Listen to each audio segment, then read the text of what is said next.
नमस्कार, मेरे YouTube channel ई ज्ञान नीरज पर आपका स्वागत है।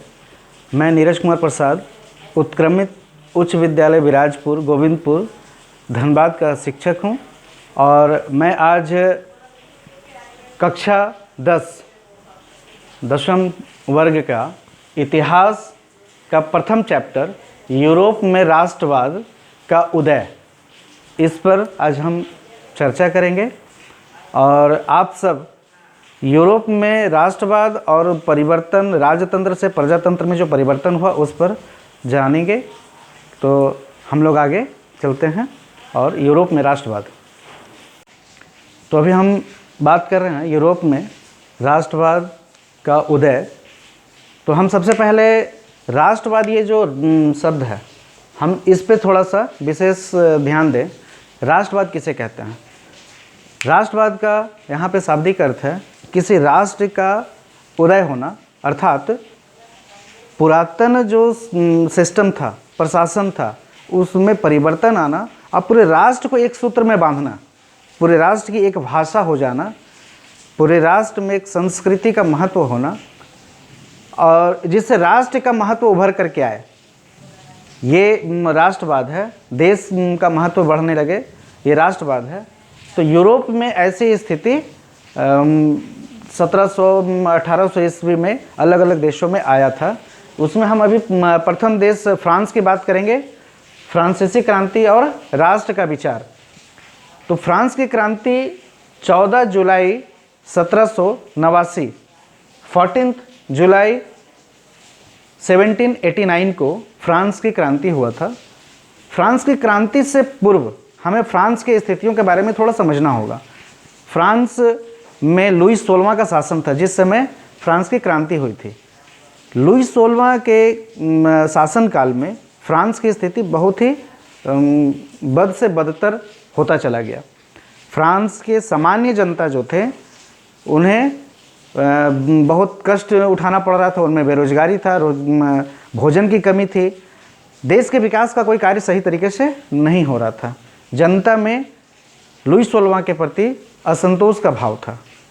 उसी असंतोष के कारण फ्रांस में लोग धीरे धीरे एक होने लगे और ये जैकोबिन क्लब, ये जो यहाँ पे जैकोबिन क्लब है, उसका विभिन्न फ्रांस के शहरों में जैकोबिन क्लब का निर्माण होने लगा और वही बाद में फ्रांस के क्रांति का प्रारंभ करने का स्रोत बना। तो हम फिर से एक फ्रांस की क्रांति से पूर्व की स्थिति को समझते हैं।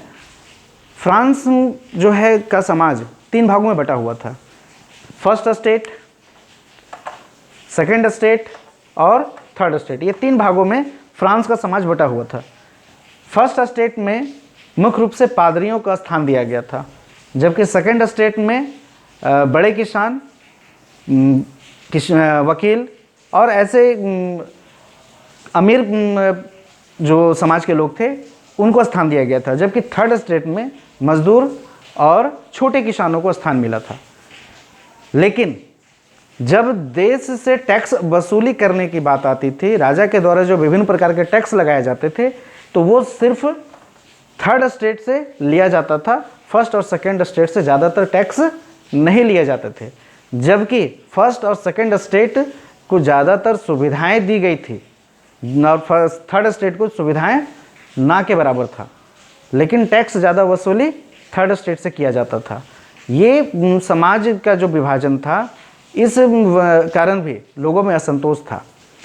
तो हम कह सकते हैं कि राजा के कार्य करने का जो तरीका है और ये समाज का जो विभाजन है, वहाँ की बेरोजगारी, लोगों में भूखमरी और ऐसे बहुत से चीज़ें हैं। जैसे हम कह सकते हैं कि फ्रांस में कई प्रकार की समस्याओं का सामना करना पड़ा।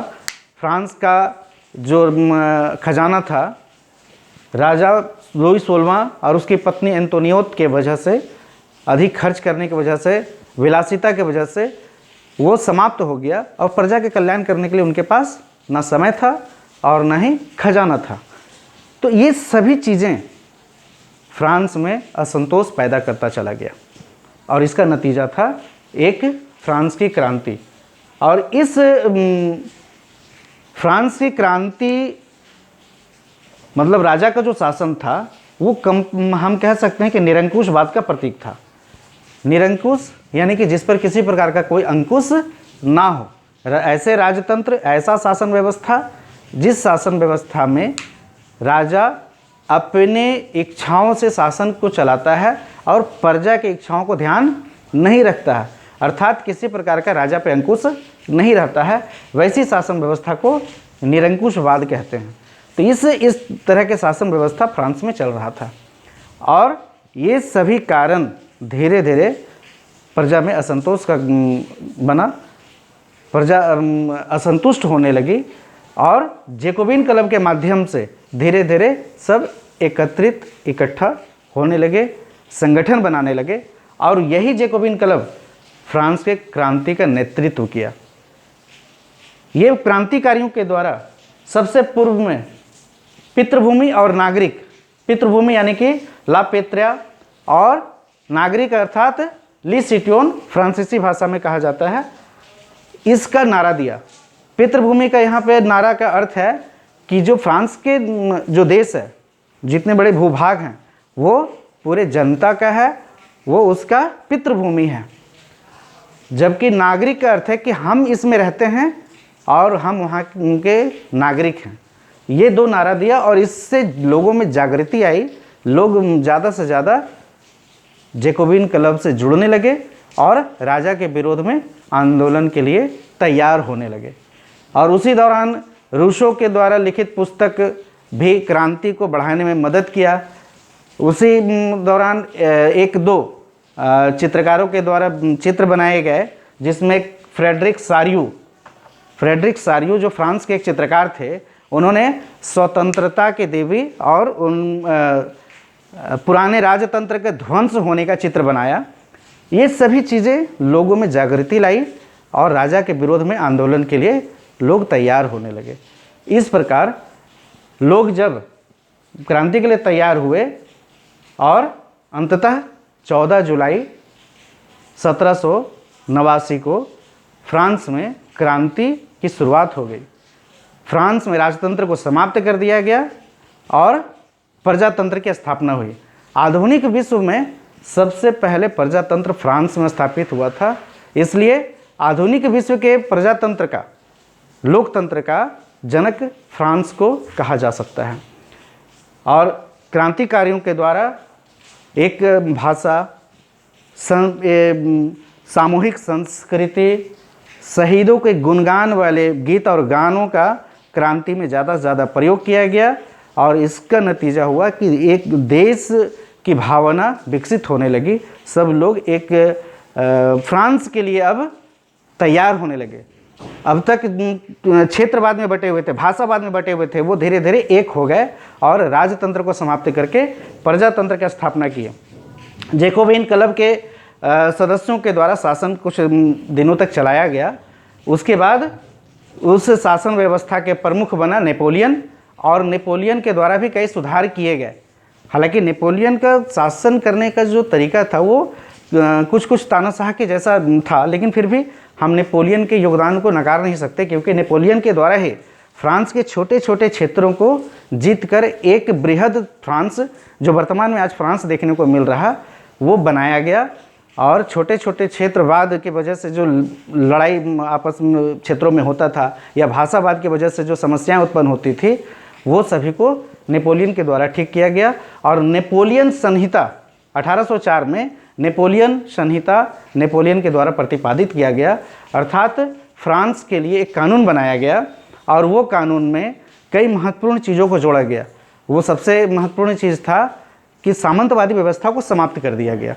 सामंतवादी का अर्थ है जो राजा के लिए किसी एक भाग पर जमींदार के तरह शासन करते हैं, अर्थात एक जनता से टैक्स वसूलने और राजा के शासन को जनता पे ज़बरदस्ती लागू करने के लिए वो कार्य करते हैं। ऐसे सामंती व्यवस्था को नेपोलियन के द्वारा समाप्त किया गया। साथ ही साथ नेपोलियन वहाँ की एक भाषा फ्रेंच को स्थापित किया। नेपोलियन के द्वारा वहाँ की एक मुद्रा को स्थापित किया गया। वहाँ पे नाप तौल की एक मानक इकाई को नेपोलियन के द्वारा स्थापित किया गया। साथ ही साथ विभिन्न प्रकार के जो राजतंत्र के द्वारा व्यापारियों के संघों को नियंत्रित किया गया था, उन नियंत्रणों को समाप्त करके व्यापारियों के विभिन्न वर्गों को, शिल्पियों को, मूर्तिकारों को स्वतंत्र कर दिया गया। वो अपने अनुसार व्यापार को चला सकते हैं, ऐसी व्यवस्था नेपोलियन के द्वारा किया गया। तो 1804 के नेपोलियन के जो सुधार थे फ्रांस के लिए एक बहुत बड़ा सुधार था, और इन्हीं सुधारों के बाद धीरे धीरे फ्रांस में और कई सुधार हुए, और इस प्रकार फ्रांस एक स्थापित, वर्तमान में जो आज फ्रांस दिख रहा वैसा एक राज्य के रूप में विकसित हुआ, देश के रूप में विकसित हुआ। तो हम अभी वर्तमान में हमने जो फ्रांस के सामाजिक व्यवस्था और राजा या उससे पूर्व जो शासन व्यवस्था था, राजतंत्र में जो शासन व्यवस्था था, उनके कमियों को हमने समझा। और प्रजातंत्र आने के बाद जैकोबिन क्लब के सदस्यों के द्वारा, जिसमें जैकोबिन क्लब में ज़्यादातर गरीब और मध्यम वर्ग के प्रत्येक दिन छोटे छोटे व्यापार या काम करने वाले जो लोग होते थे, उस तरह के लोग इसके मेंबर थे, और इनके द्वारा शासन व्यवस्था की शुरुआत की गई प्रजातंत्र की। और बाद में नेपोलियन ने बहुत से सुधार के कार्य किए। इस प्रकार फ्रांस में प्रजातंत्र स्थापित हुआ। हालांकि बाद के समय में बहुत से सुधार और बहुत से शासन में परिवर्तन आया, तो उन परिवर्तनों पर हम आगे के क्लास में फिर से चर्चा करेंगे। तो ये यूरोप में राष्ट्रवाद में फ्रांस सबसे अग्रणी राष्ट्र था।